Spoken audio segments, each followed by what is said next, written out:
can I, someone that has 5+ years in photography, take professional looking photos with a starter camera? This is a fun challenge that I think will be not only a good test of my skills when it comes to photography, but can also show you that you don't need the best camera equipment when it comes to starting out in photography. Now before we actually get into this challenge, I do want to say that there's a reason why I'm not going to be using a phone for this challenge, because I think that is maybe too easy to actually do this challenge in. Because let's be honest, most cameras on the market are pretty good in terms of phone cameras, especially with the likes of Apple, Samsung, and so many more out there. So this is actually going to be done with something that you can easily get from eBay, from a store, or even just something that can be gifted to you by your grandparents. So without further ado, let's get straight to this challenge. Now the first photo is just me taking a photo of my dog, Rosie, beautiful dog, and she's such an angel sometimes. But this is a simple photo that anyone can do. Everyone has done this before. But of course, this is also a good way to test some portrait settings. Now, this is a photo before editing, which will actually go into editing these photos in terms of doing it in a more budget-friendly way, which of course most people edit in a certain way. But this is how it looks, and I mean, raw actually looks pretty good. This is actually a good test for this type of camera, so let's actually see how it goes. So let's just try it out with the standard settings. Okay, zoom in a little bit. Okay, little track, and there's the first photo. But I know I can fine tune the settings on the camera a little bit to maybe take a bit of a better photo in terms of this type of scene. So let's give it a try. Okay, so now we have the scenes done. It is on long range with some fine tunes, and it's actually getting to a perfect shot right now. So zoom in, get that focus in a little bit, and let's see. Okay, so now we're going to try with a little bit zoomed out, maybe around about halfway, and see if we can get a good photo here. And yeah, that should be it. Okay, so we got the nice little sunset through the trees. I think that's going to be a good way to actually test out, you know, if beginner photography gear can actually help you get started with, you know, professional photography. But now let's try out with some close-up shots with, you know, this little flower bed, because why not? It's going to be a good test to see if it works, and it's a good way to, you know, test the range with some older equipment, because honestly, some equipment that might be still a bit older, maybe 10+ years, can still be really good for photography, especially in 2025. Now, flower bed is a good option to go for, but what we're going to do is we're going to fine-tune those settings to do it for more of a close-up type of photography, which is going to be macro. Now we're going to go fully out, get one sample where it's just fully out, which, I mean, it's hard to really tell on the screen, but we're going to zoom in a little bit. So let's get that in the right setting right now. So we're going to zoom in. I don't want to go too much, because obviously if you go too much, it goes into digital zoom. We don't want that, because that can basically make the photo quality not the best. So we can find a good patch of flowers, and we can go maybe around about here. So let's just take a photo.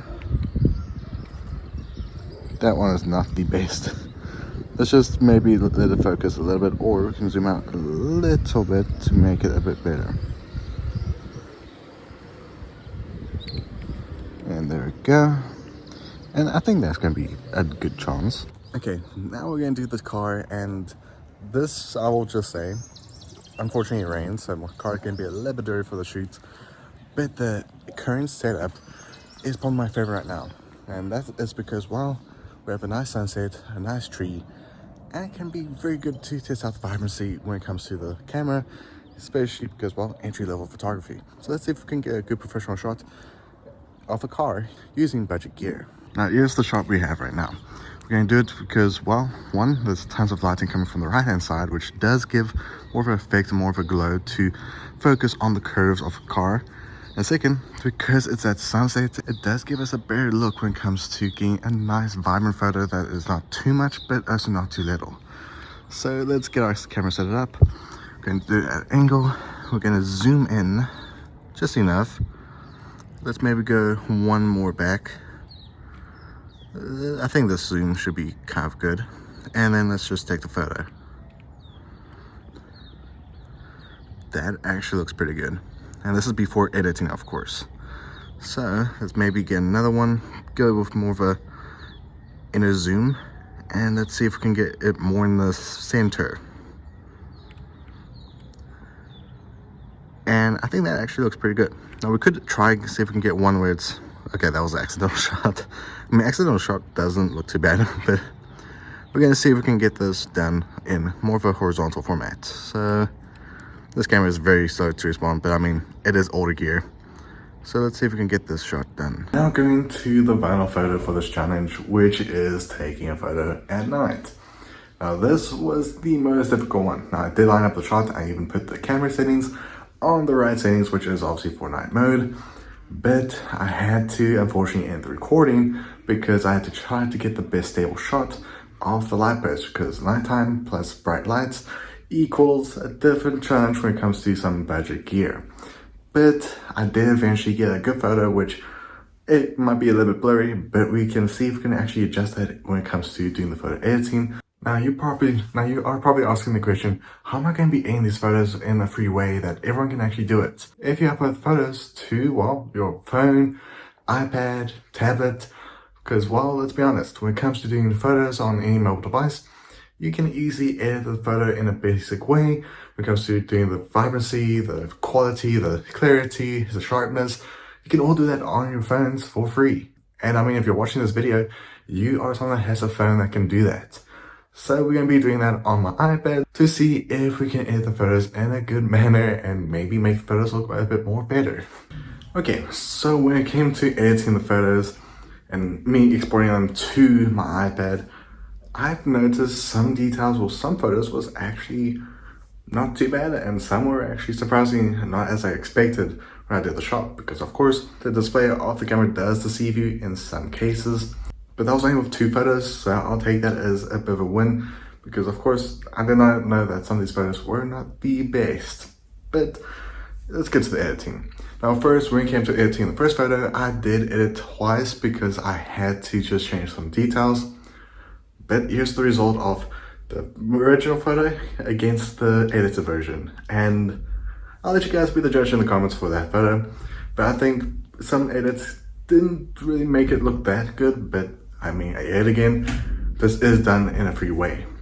But going to the second photo and third photo is of course this bit of a sunset. Now, both options were pretty good, but of course, editing can only take you so far. So I'm gonna put both of the photos like right here, and that's just the original. These are the original ones. Here's the edited versions, which I'll let you guys be the judge in the comments again what you think, but I think these are pretty good when it came to the editing. I did have to adjust some vibrancy and make it a little bit more bright, and with the other one I had to basically decrease the exposure a little bit, but I think I did a decent, alright job with that one. But now going to the macro photo, which I think by far natural photo was actually just amazing, and editing it was actually not too much editing done to it, because by far I think this whole challenge, this is my favorite photo so far, which is obviously of the flower bed. Now this is obviously the natural photo right here, and here is the edited version, which I don't think, which I'll do say, this is probably my favorite out of all of them, besides the cars. So coming to the cars, we'll do the first 2 vertical shots, which was including some light in the background, which made a good test for the exposure for this camera, and shows how good the sensor can go against the likes of light, because light with some sensors can cause the sensors to basically bug out, and it did happen a few times when I was actually filming this whole segment. But here are the original photos, which of course they look pretty good before editing. Here is after editing, which I'm not too sure if I did a good enough job with the editing, but I made it so it's not too much of a change, but also the photos look really clean. But now going to the next photos, which is probably my favorite, especially for one, because the lighting was just perfect. These look really good naturally. Now, of course, I did some editing to them that didn't change too much of them. I did give them some more vibrancy, adjust the exposure to be not too much, but here's the editor options, which, I mean, they're not bad, they're not the worst, and I mean, I don't think I had to do too much editing with these photos, because they actually do look pretty nice before editing. But yet again, let me know in the comments below if you think the original will look better or the, editor option. But now going to the most difficult shot, which was the night shots. Now the natural photo itself, you can see is blurry. So I set myself to a challenge of trying to make the blurry photo look a bit more nicer in a way. And here's the editor option, which yes, this was the most difficult one to edit because of course it was very blurry, but I think the editing I did do for this does make it look a bit more better. But let me know in the comments below, do you think I did a good job to maybe save the photo? Because of course it was extremely difficult to take the photos without a tripod because of course I wanted to make it more natural. Because, you know, you might be starting out with photography and you don't have the gear just yet to obviously have a tripod. But that is the challenge complete. I think I did some amazing photos that do look professional with a beginner camera. But let me know in the comments below, do you want me to do more challenges like this where I set a challenge of doing some photography, videography, which I do plan to do very soon, and I also want to do some animation very soon. So let me know in the comments below if you want to see more stuff like that. But hope you guys enjoyed it. See you guys next one. Be safe as always, and have a great day. And I'll catch you guys in the next video, which will be very soon. Bye.